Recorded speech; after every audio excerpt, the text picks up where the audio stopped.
Welcome, everyone, to the first episode of The Charge, the official podcast of Arkansas State University-Beebe. My name is Matt Jenkins, Marketing Coordinator here at ASU-Beebe, and it's an honor and a privilege to have you guys here on the inaugural episode of The Charge. And we couldn't do this episode without the two of the best that the campus has to offer. We have Augustus Harris, the SGA President, and the boss lady of the school, Chancellor Dr. Jennifer Methvin. Guys, I don't know about you. First off, hope you guys are doing well today. Doing well. And you're the very first guests on the Charge podcast. Awesome. Woo! I'm excited. We're thrilled and appreciate the invitation. Yeah, every month when we do this thing, we're going to have a theme for the episode. We have the 60th anniversary of the Little Rock Air Force Base. That'll be in September. We'll have Halloween, Thanksgiving, all of that coming up. But obviously this time around in August, it's that back to school. Everyone's getting ready for the back to school. Some may say blues. What do y'all say? Like back to school? Is it kind of more, I guess, Gus, but kind of back to business here, kind of back to the status quo? I mean, I'll be honest, I never really left here. I've been here at the college pretty much all summer. I don't know. I really enjoy school. So to me, it's just like, yay, it's finally to go back. It's time to learn something new, meet new people. I've always seemed to just enjoy school. I should have prefaced this before we asked that one. Tell everyone just a little bit about yourself. Obviously, you're Augustus Harris, like your major, kind of like what's led you to where you are on today. Yeah, so my name is, I'm Augustus Harris. I'm named after an old Western show called Lonesome Dove. Ooh. So that's a little throwback there, thanks to my mother. That's a great show. So I'm here studying education, but I'm also here getting my EMT certification while I'm here. Honestly, what led me here is I was a member of the Upward Bound program, which is, for high school students preparing for college here on Beebe. If it wasn't for them, I probably wouldn't be here. They've helped me a lot along the way. And I'm a first generation, so it was it's a big step. It's a lot of new information, a lot of confusing stuff. But it's been great. I've had a lot of help from the people here, meeting everyone, especially Dr. Methvin. Every time I see her, I run up to her and give her a hug. So there's plenty of people who have helped me to get to where I am today. It's a process.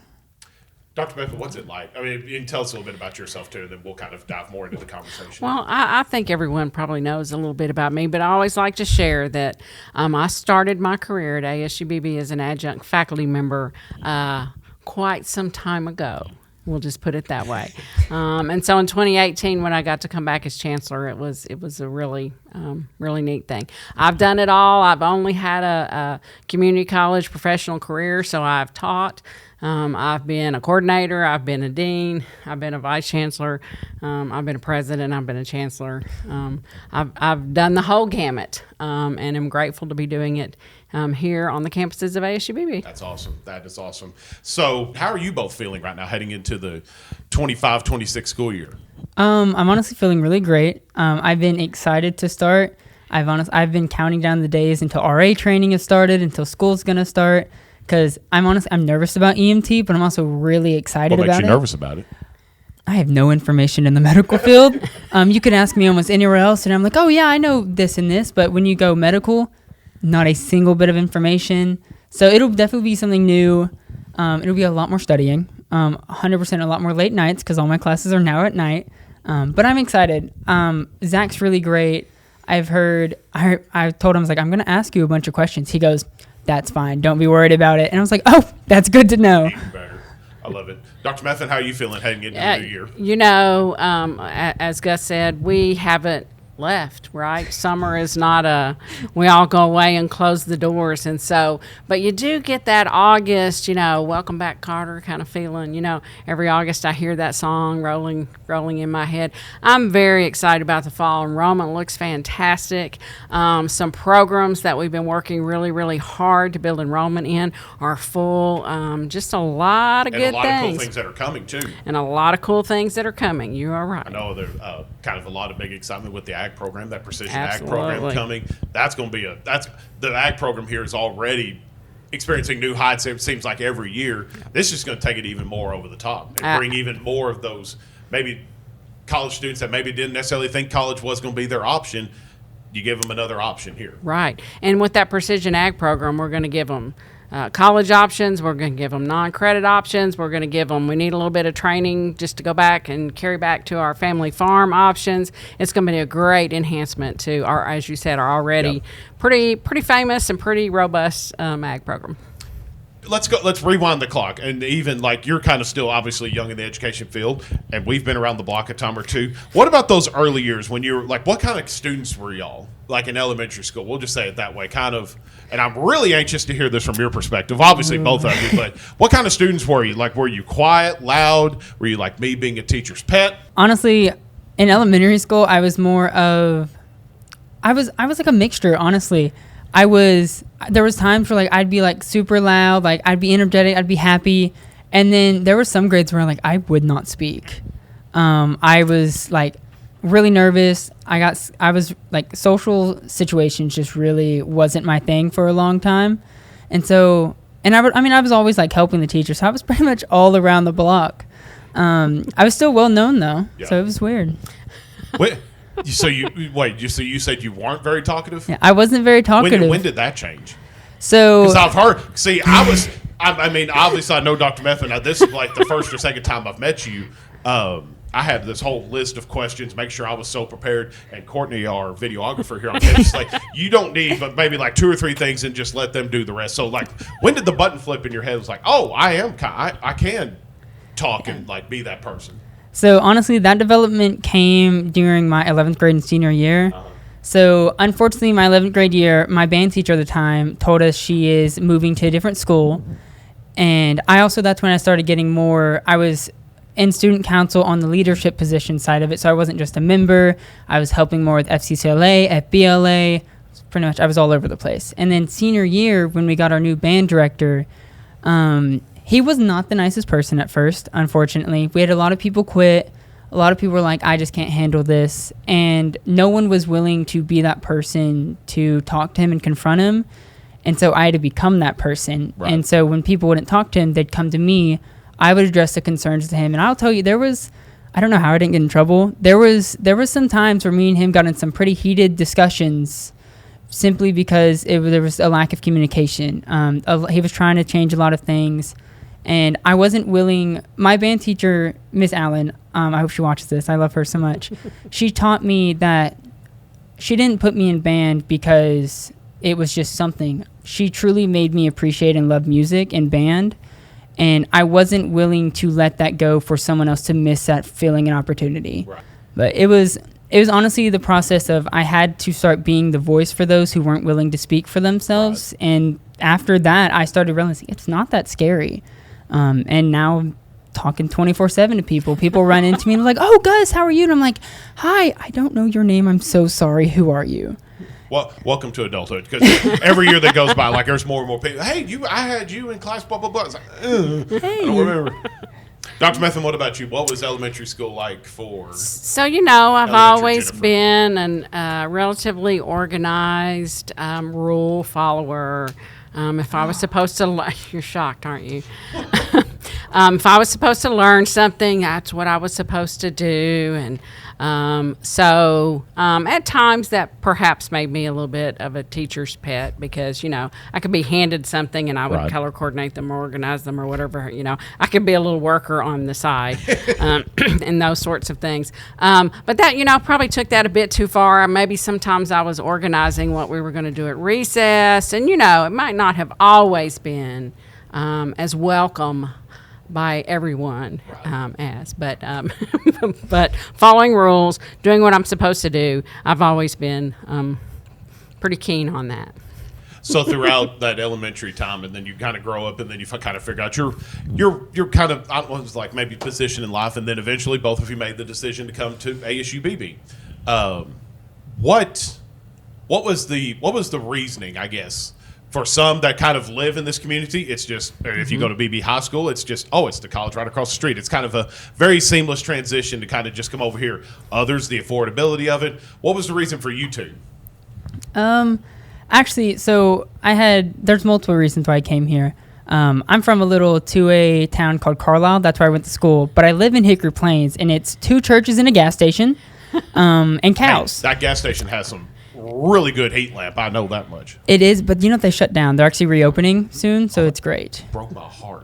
Trust me, because that's where we would go to get gas. But yeah, so they're working on reopening that. But so I came here for two reasons. One is affordability. First generation, low income. I had big dreams. I was going to apply to a bunch of other places and still didn't have great self-confidence. And so I knew I was going to be accepted here at ASU-Beebe. And so that is the only place I applied for. I quit all the other applications, came here. Another reason is a really good friend of mine. I don't know if she'll watch this or not, but she was going through a lot of name drop them. Cheyenne Bags. If you'll see this. She was going through a lot of family problems at this time, and I wanted to be there for her. And so she ended up coming here, and so I moved in the dorms with her to be there if she needed anything. And we're still friends to this day. We've been friends since first grade, so it's been she can't get rid of me. It's not that hard. But it's just one of those things of I came here to make sure if she needed anything, I was close by, and affordability. And now I'm helping a lot of people. So it was great. I think it's really cool that I think you encapsulate a lot of what that college experience needs to be for a lot of people. Obviously, you came here to help a friend, but I think me and you were talking off camera, wanting to maybe get into the education field and helping people and kind of learning more and digging deeper in with those people. And I think you're encapsulating that whole experience that a college student, or how it should go for a lot of people. Boss, what about you? So I grew up in eastern Arkansas in Monroe County, Holly Grove.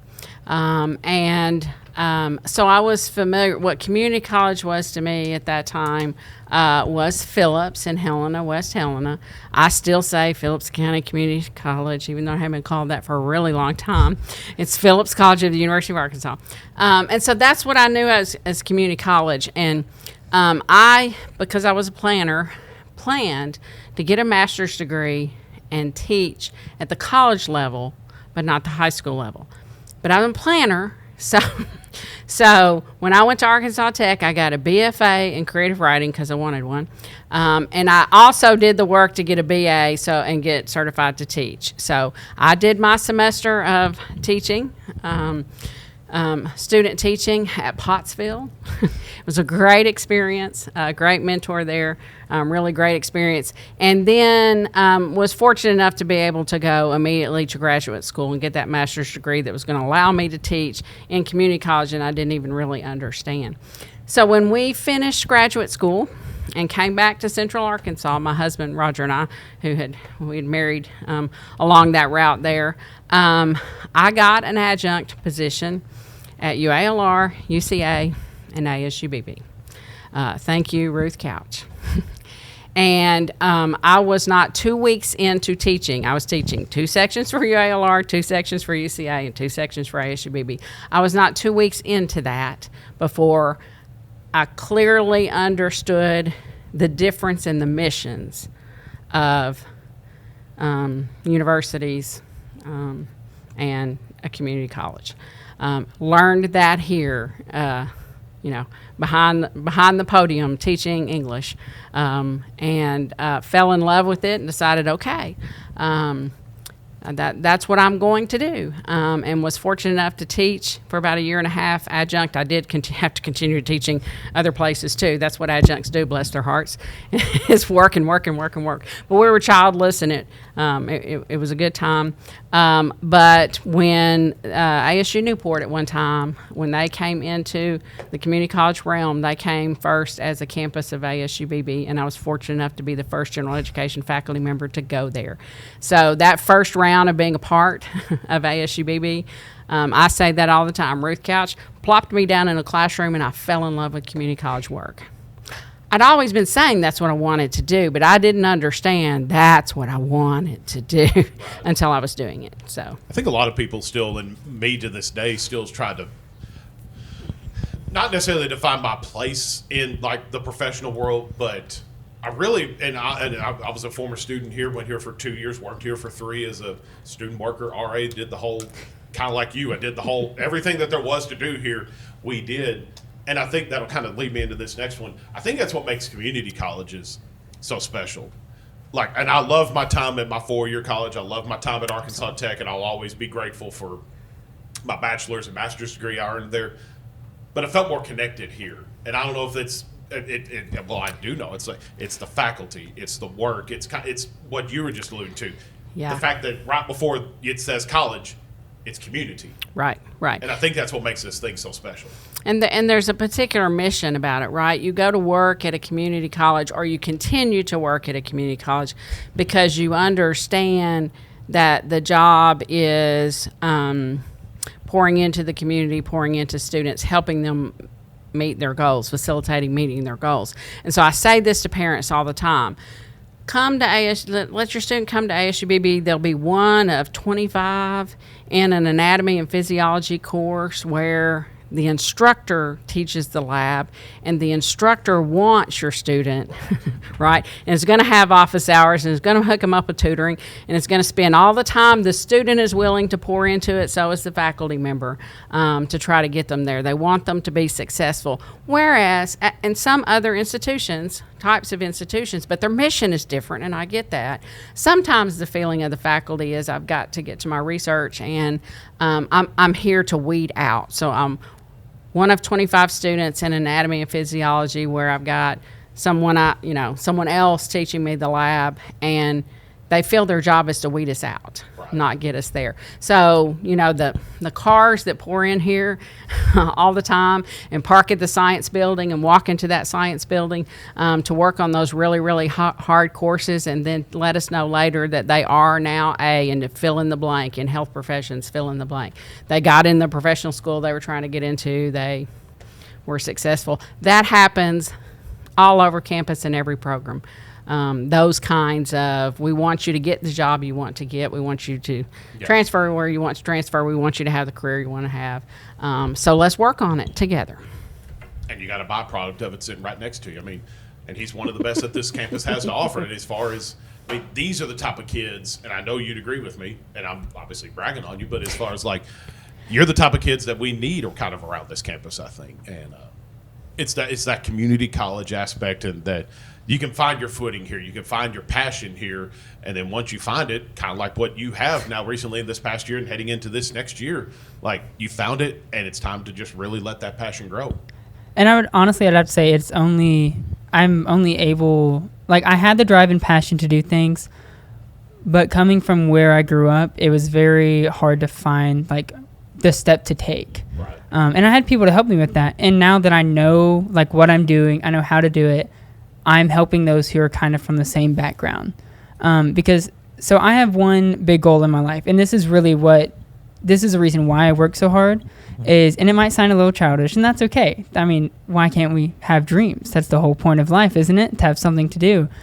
But my goal in life is to be the sun in everyone's life. That means I'm here to provide light in the darkness and hope when there is none.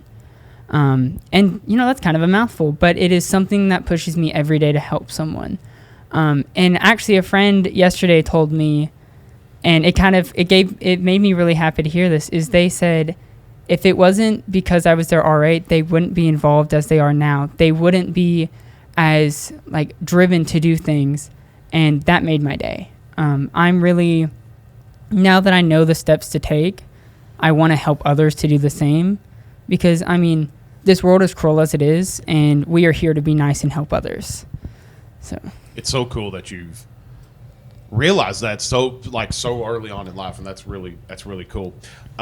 Last thing, and then we'll kind of start to slowly wrap this thing up. What's one goal that you guys have, kind of maybe obviously still the student goal, Dr. Methvin, kind of a professional goal maybe heading into this new year? I honestly have a lot. Graduate A1? Yeah. So my main goal is to graduate here with a good GPA and not have to pay anything for college. So far, we did good my first year. There we go. Good job. Let's hope it continues on and more money goes to my pocket. But that's my main goal, is to make it through college without student loans, because that is the scariest thing of all of it. That's a good goal. It's a very good goal. Yeah, if you don't have any... if you ain't got no loans on the back end, you're doing something good. Gus has several more goals than that. I can tell you. I know he. I have plenty of them. We don't personal. have enough podcasts to cover that. So I go into nearly every academic year with this goal, but this one particularly, I need to really focus on this. I always tell myself that I have got to carve out time to spend with students. And to spend with employees, and it's hard sometimes. As the chancellor, that I've got lots of demands and lots of bosses and lots of things to get prepared and all of those things. But if you aren't grounded in spending some time with students, you forget why we're doing all that, and it can even get miserable. We talk about in my group, my direct reports. That at ASU-Beebe we call executive council. Most places call that cabinet. We talk about the tyranny of the required, the routine, and the urgent. That can take up the entire day, every day. The required, the routine, it's this time of year, so we got to do this, right? And the urgent can really take over. Yeah. And so you have to very intentionally. So once again, I have a goal of very intentionally spend more time with students. Also, I have a very intentional goal. We talked about it the other day in Leadership Summit for us to get the strategic plan off to a great start, because if we can do that, it is all wrapped up in serving more students, serving them better, to greater opportunity in their lives, and that's the whole goal. That's the whole goal. It's the whole goal to provide opportunities for students like Gus and for all the great students that come around here. Why'd you beam with a smile? But no, I mean, it's the whole goal for everything that we do around here, whether you're a teacher here in your position as a chancellor, or it's our position here in institutional advancement, marketing, whatever it may be. It's to promote kids. It's to give kids the platform to just succeed and do everything that they can in life. And not just kids. Oh, yeah. Anybody of any age, right? We're That's the everyone needs. We're here to provide that next step, whatever that next step is, whatever age of life someone's in. Okay, we're going to wrap this thing up. We're going to take off this giant logo after I click this button here. Let's try this again. There we go. Okay, so just Q&A, and then we will have an actual trivia question. Now, I've got a prize sitting at my feet. So, okay. But I'm not good with trivia. This is all good and dandy right now. So, question number 1, you can just be as honest as you want. You're in charge of casting a movie about ASU-Beebe. Gus, who would you cast to play Dr. Methvin? Oh, I don't know a lot of I need to actors. preface this that if you give a bad answer, she might not let you graduate. No, it'll be all right. No, that's not how that works. That's not how that works. That's not how that works. I have to think. I actually don't know. I don't watch a lot of TV, so I don't know a lot of actors. First one that came to mind, because I just watched Happy Gilmore 2, was Adam Sandler, but that's not a good option. I would love for Adam Sandler. That's a good one, yeah. I think that would be great. I don't know how much would get done, but that's the first person who came to mind was Adam Sandler. So Awesome answer. Adam Sandler as Jennifer Beth. That's awesome. Okay. All right. Boss, who would you cast to play Gus? And you can't say Adam Sandler. Yeah, that's a shame that I can't say Adams. But it could be, come on, Matt, it could be like, those movies where one actor plays 14 parts. That's what could make that work. Like a Mike Myers or something like that? Yes, yes. Adam You Sandler's can just make that everybody. work. Yeah, I can see that. Yeah. Let me off easy. Adam Sandler. You get to add one celebrity to the ASU-Beebe staff. Who is it, and what class are they teaching? A la Matthew McConaughey at the University of Texas. I think he's doing creative media, or I can't remember the class he's teaching. But if you could have one celebrity on campus, who would it be, and what would you like them to teach you? Ooh, I'd actually have to say right now, I have two good options in my mind. But I would have to say Dochi and teaching music production. That would be a that would be legendary great. class. So I don't know. I listened to her song earlier today as well. So that's why I was like, she's up here right now. So this is a hard one because, I don't spend a whole lot of time being currently culturally aware. But, we have this is probably just on my mind. We have an awesome theater program. Mm-hmm. And I believe that Joanna Woodward's version of the Glass Menagerie is the best acting. It's just an awesome production. Yeah. And I realized they had cameras. They got a little help. Her husband directed the thing, and he's certainly a talented actor. But it is just so if I could have Joanna Woodward for a day with those theater students, my gosh, that one's on my mind. This one may be more for Dr. Methvin more than anything, but Gus, you can jump in here too. What's a trend or slang word students use that you think you understand, but you had to go, like when you got back into your office, you had to Google what it actually meant? Oh, there's probably a bunch of them. I'm going to date myself. It's just like across the spectrum, right? We can start when I started teaching back in the early 90s and go all the way, and we could do a whole dictionary. But maybe the one that just threw me so much because it was a really, really, first time I heard it, it was a student who I just considered to be, one of those kind of straight-laced, really good students. And they said, "Oh, Dr. Methvin, that's dope." And I thought, well, gee, in the 70s and the early 80s, that'd been a different. Yeah. It's not just the words, right? It's what they text me. Right. Like, I don't know what those initials are. I gotta be careful what I Google. I'm a chancellor. All right, last couple here. If you could have dinner with anyone, past or present, or let me rephrase. If you could have dinner with anyone, living or past, deceased, whatever, who would it be? Who would you like to have dinner with? I think that's honestly a hard question to answer. I put too many hard questions on here, I guess. Trying to think of who, I had to think of what kind of conversation would I like to have with this person. Morgan Freeman. Oh, yeah. Just to hear him. Yeah. Just to hear him say. The voice of God? Yeah. Yes, literally the voice. Yeah. So I'll get you off the hook. I'll go first on this one, okay? So this one's easy for me. As long as it wasn't, I could bring someone back who's no longer with us that I need to have dinner with them one more time. It would be Eudora Welty, short story, American author, just some of the greatest short stories ever written. Why I Live at the PO. If you haven't read Why I Live at the PO, you got to read Why I Live at the PO. A Worn Path. She's just a little old lady from Jackson, Mississippi, who wrote and wrote and wrote and wrote. Just one of the reasons I loved literature. I'd love to just sit on her back porch and have tea with her. That's neat. That's really cool. I think I figured it out. Okay. What you got? So, and this might just because it's something interests me. The Romanov family, the Russian family, and there's the theory that Anastasia escaped. Mm-hmm. I want to talk to her. I want to know what happened. Because they made the movie of it. Yeah. But what truly happened is what I want to know. Which is just theory. That's right. Yeah. Y'all are interesting people. I can tell you that. If you could give this year's freshman class a piece of advice. Take time for yourself. Amen to that. It is important to take time to relax, to put your phone down. Honestly, if I get a chance, I put my phone down every second. If I had an option not to carry it with me, I would. But people need to get in contact with me so I can help them out. So I can't do it all the time. But taking time for mental health, taking time to do something you truly enjoy would be my advice. So, Matt, I actually give this piece of advice to every student and at every new student orientation that I am fortunate enough to stand in front, which is not all of them, but as many of them as I can. Get to know one of us, employees of ASU-Beebe, so that your question never goes unanswered.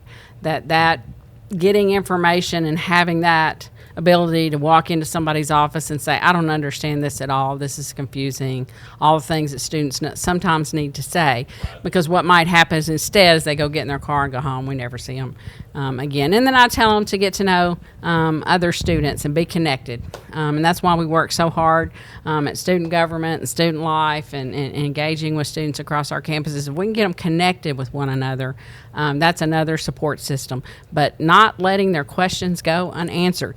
College is a different process. It's not intuitive. It's confusing. It's complex.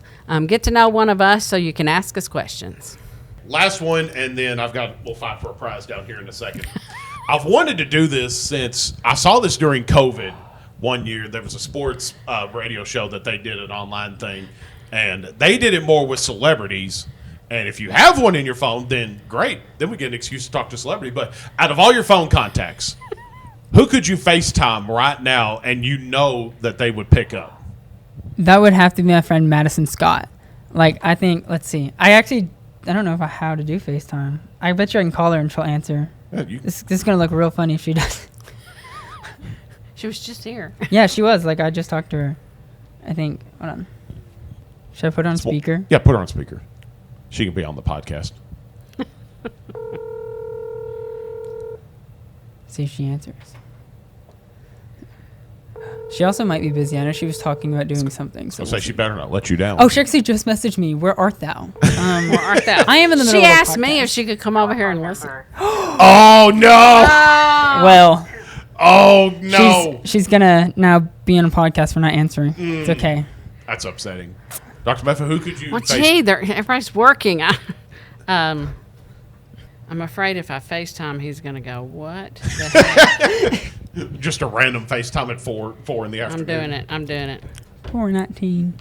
So I'm going to FaceTime Shane Broadway. We will see if he picks up. The anticipation. And picks up appropriately.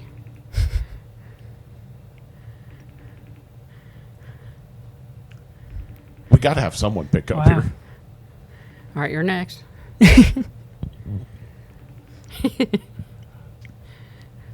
All right. No, dadgum. Well, Okay. Well, all right. Well, He's going to call me here shortly. Right. Okay. All right. Last question. Bonus one for trivia. And you get to have the picture taken well, with okay. I'm the actually glorious WWE World Heavyweight Championship belt.